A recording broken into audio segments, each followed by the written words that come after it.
Chers amis, peuple de Dieu, comme nous dit l'entière ouverture de la messe de ce deuxième dimanche de l'Avent, et elle continue, voici que le Seigneur va venir pour sauver tous les hommes. Le Seigneur fera retentir sa parole pour la joie de votre cœur. Dieu accomplit ses promesses. Il nous apporte le pardon des péchés et le salut. Oui, pour chacun de nous, c'est une bonne nouvelle. Et c'est cela que je veux partager avec vous. Lisons-la, la bonne nouvelle de l'évangile de Jésus-Christ selon saint Marc. Commencement de l'évangile de Jésus-Christ, Fils de Dieu. Il est écrit dans Isaïe le prophète. Voici que j'envoie mon messager en avant de toi, pour ouvrir ton chemin. Voix de celui qui crie dans le désert, préparez le chemin du Seigneur, rendez droit ses sentiers. Alors Jean, celui qui baptisait, parut dans le désert. Il proclamait un baptême de conversion pour le pardon des péchés. Toute la Judée, tous les habitants de Jérusalem se rendaient auprès de lui, et ils étaient baptisés par lui dans le Jourdain, en reconnaissant publiquement leurs péchés. Jean était vêtu de poils de chameau, avec une ceinture de cuir autour des reins.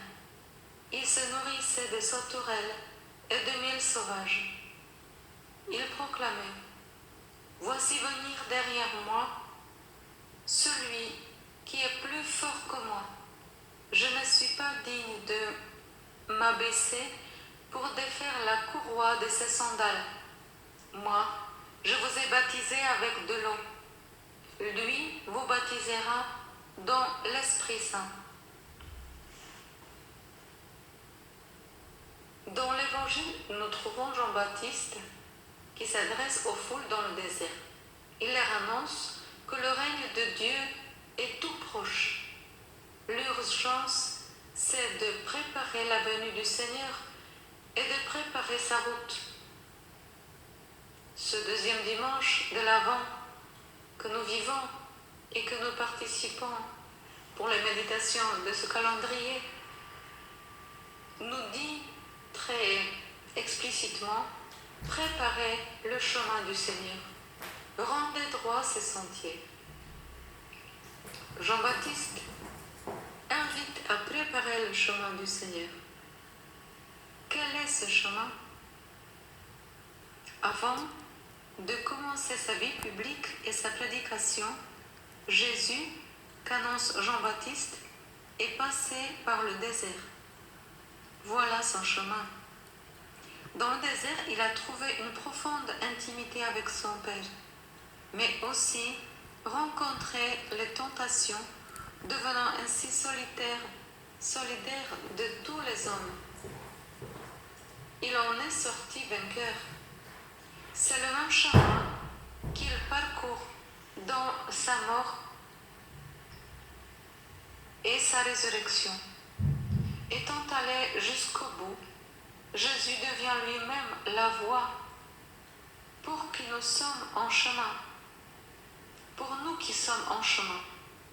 Il est la voie que nous devons suivre pour réaliser entièrement notre vocation humaine, celle d'entrer en pleine communion avec Dieu. Chacun de nous est appelé à préparer le chemin pour Jésus qui veut entrer dans notre vie. Il faut alors rendre droit les sentiers de notre existence pour qu'il puisse venir en nous. Il faut lui préparer le chemin en ôtant l'un après l'autre les obstacles, ceux qui mettent les limites de notre manière de voir et la faiblesse de notre volonté. Il nous faut avoir le courage de choisir entre le chemin que nous voudrions prendre et celui que Jésus nous propose, entre notre volonté et la sienne, entre un programme que nous souhaiterions réaliser et celui que son amour tout-puissant a pensé pour nous. Une fois cette décision prise, Efforçons-nous de conformer notre volonté réclassissante à la sienne. Comment? En le faisant dès aujourd'hui, maintenant, comme les chrétiens qui sont allés jusqu'au bout, nous enseignons une bonne méthode pratique, intelligente.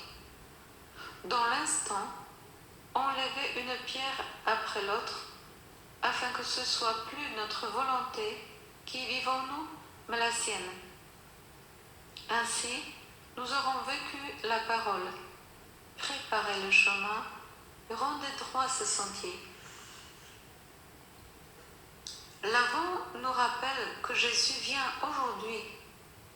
La meilleure manière d'accueillir, c'est de nous retirer loin des bruits de ce monde, loin des sollicitations publicitaires qui ont tendance à prendre une place de plus en plus envahissante dans notre vie. La véritable conversion passe par le dépouillement de notre cœur et de notre esprit. Dans ce temps qui est le nôtre, c'est très important. Avec le Christ, nous pouvons être sûrs que le mal n'aura pas le dernier mot. C'est l'amour qui vaincra. Oui, il vient nous sauver. Une autre parole que j'aimerais bien partager avec vous, sortie de cet évangile, c'est le « Produisez un fruit qui exprime votre conversion ». Cette parole nous dit encore Jean-Baptiste.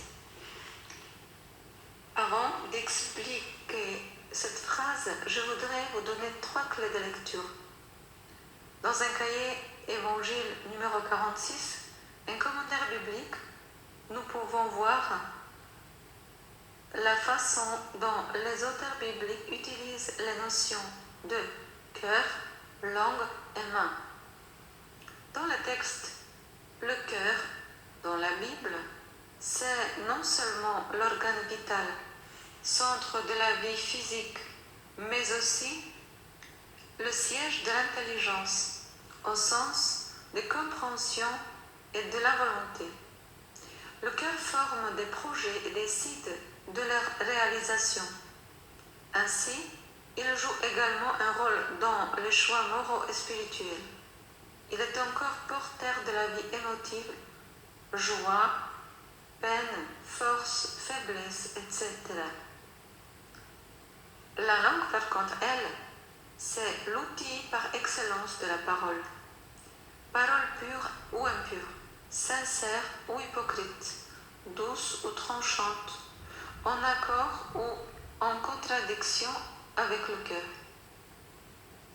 Et bien sûr, parole de Dieu dans la bouche des prophètes.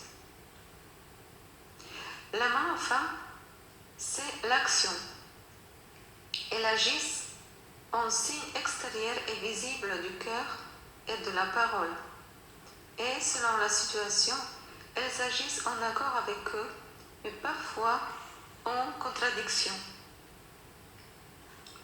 Regardez, une seule phrase, 7 mots, et nos 3 clés de lecture pour la comprendre.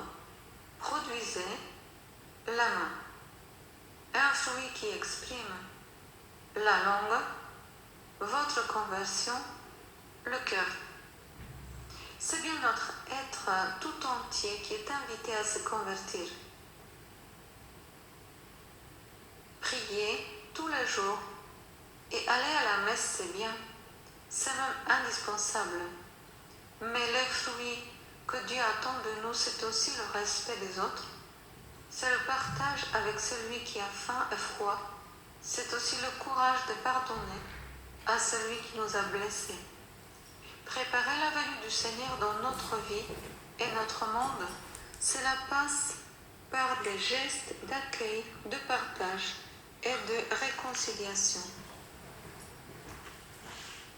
En ce jour, Jean-Baptiste nous oriente vers celui qui doit baptiser dans l'Esprit Saint. Cette phrase est très intéressante. Jésus n'a baptisé personne, seulement les apôtres plus tard. Baptême de feu, baptême de l'Esprit Saint, signifie recevoir le sacrifice de Jésus qui a donné sa vie sur la croix. De son côté est sorti sang et l'eau, sang qui donne vie et l'eau qui purifie.